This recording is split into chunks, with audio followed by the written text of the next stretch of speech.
Sveiki. Noriu su jumis pasidalinti keletą įžvalgų religinė tema. Aš vengiu kalbėti apie religijas, nes labai daug žmonių labai stipriai laikosi įsikabinę į tas religinės dogmas. Ir man atrodo, kad su religingu žmogumi diskutuoti yra tas pats dalykas, kaip su plikiu pešiotis.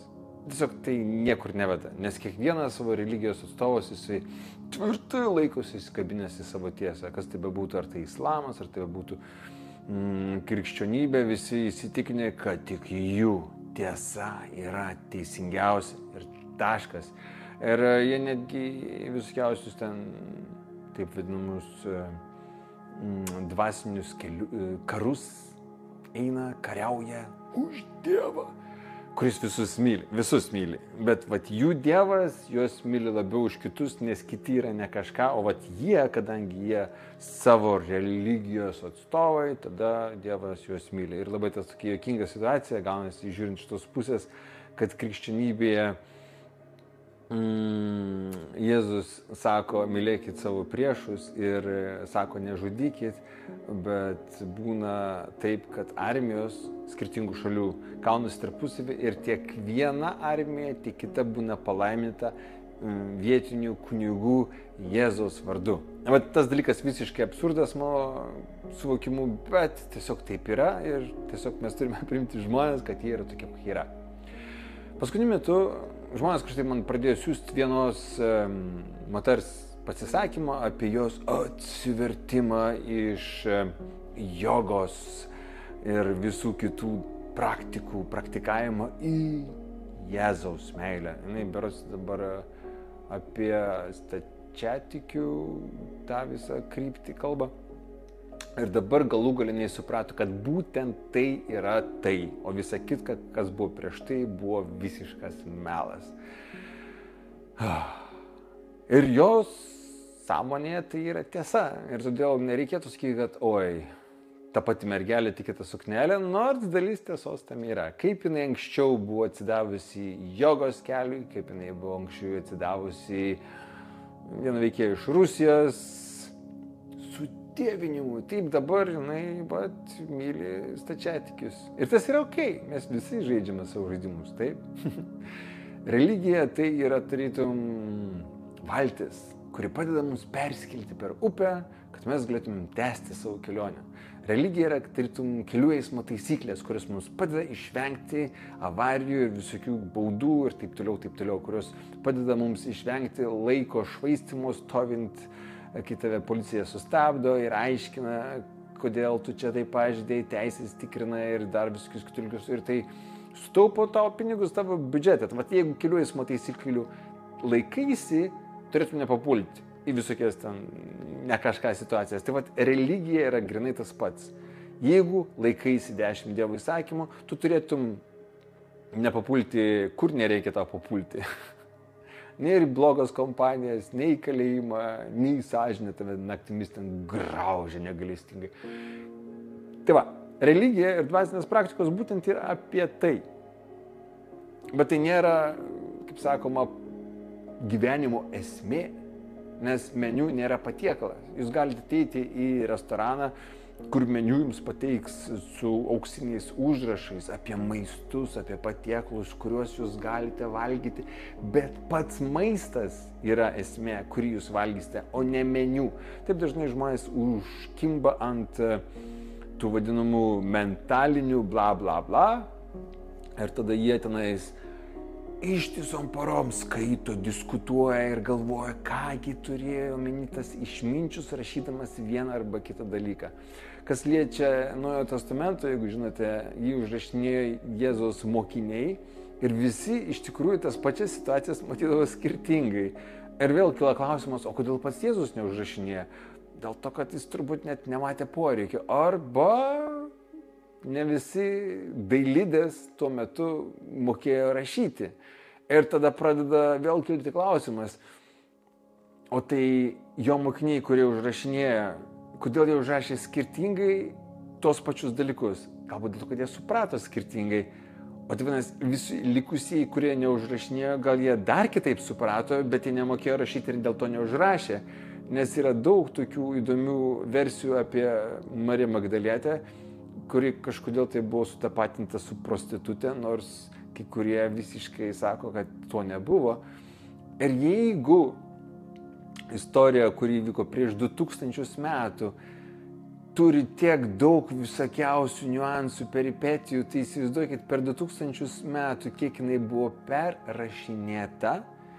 Ir tada reikia prisiminti, kad dar ir vertėjai interpretavo hebrajiškus tų metų, 2000 metų senumo žodžius, interpretavo visiškai turbūt kitaip, nes jie turėjo visiškai kitas reikšmes. Ir kai verčia, gaunasi toksai visiškas, atsiprašant, balaganas. Ir tokie dalykai, kaip mylėkite savo priešus, tai nereiškia, kad ten turite jam pataikauti tiems priešams, o nenešiokite savyje neapykantos, nes jinai ėda ir nuodinga jums. Ir daug visokiausių kitų dalykų, kuriuos Jėzus mokės, taiga gali tapti visiškai kitaip.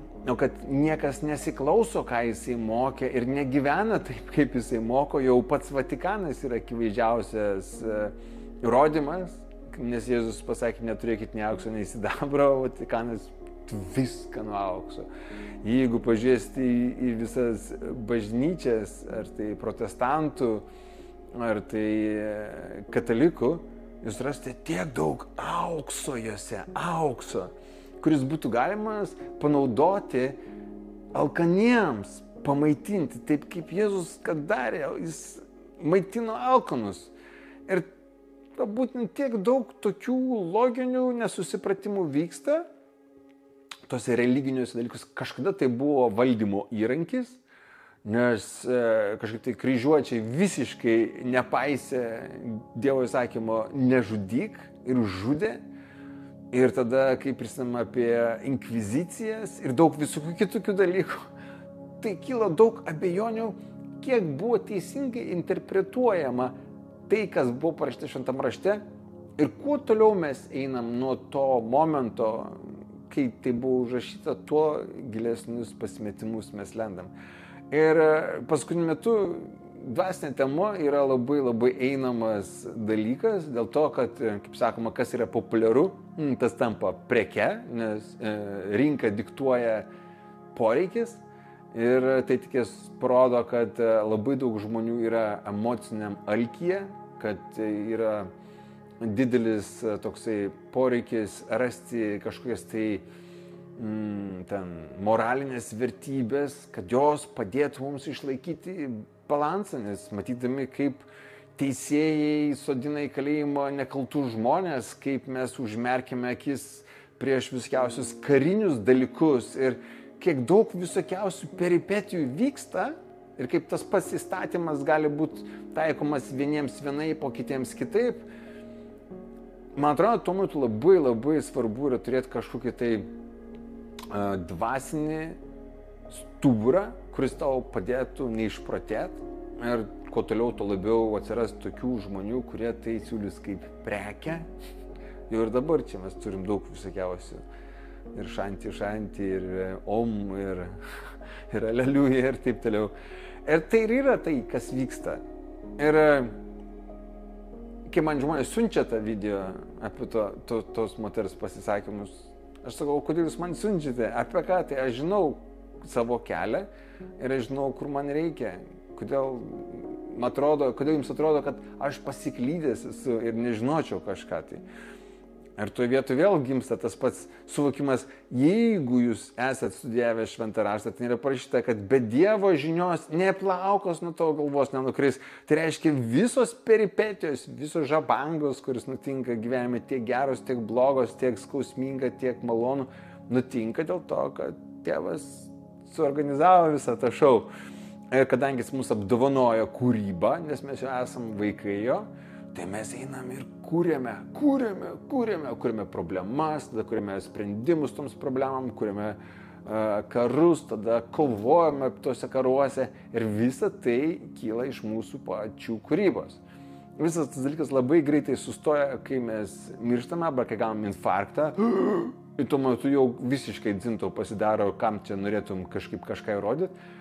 Bet vat, tai irgi būna tokia kaip pamoka ir kaip Dievo prisilietimas, sakymas, memento mori, švaistai savo laiką kažkokiams nesąmonėms.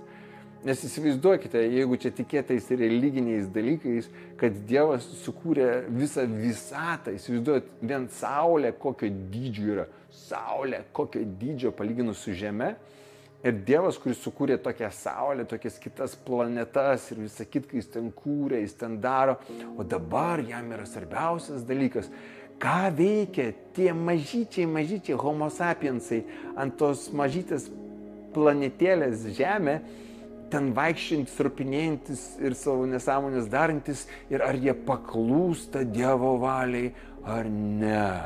Nes jeigu ne, tas mylintis Dievas juos sumes į pragarą, svilti, degti per amžius. Bet jeigu jie paklūsta visam šio taisyklėms, tada viskas ok, tada jis myli, tada jūs gyvensite gerai, kai numirsite. Ha?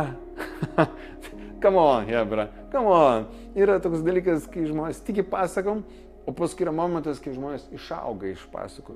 Todėl emocinė ir dvasinė branda irgi yra reikalinga. Aš nesakau vėlgi, kad Dievas neegzistuoja, nes mano vertybėse, mano požiūrėse Dievas tai yra ta kūrybinė energija, kuri viską kuria. Aš žiūrėjau video tokį YouTube gyvenimas ląstelėje ir kaip pamatai, kiek ten ląstelėje, vienoje ląstelėje vyksta kiek daug peripetijų, statybų ir ten visi juda elementai tarpusavy jungiasi ir darosi. Aš žiūrėjau tą video ir galvojau, iš kur jie žino, kas ką turi daryti, kas jiems davė komandas, kodėl jie taip viską tobulai daro. Jie tai daro dėl to, kad tai yra Dievo komanda, Dievas yra kūrėjas viso to.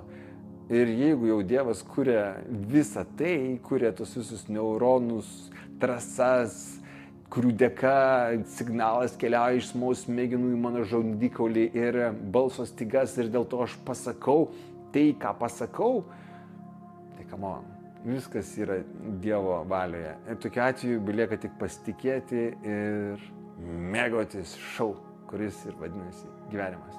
Tad neurskite ant tų, kurie sako, kad jūs esat pasiklydę, nes jiems taip atrodo ir jiems taip matosi.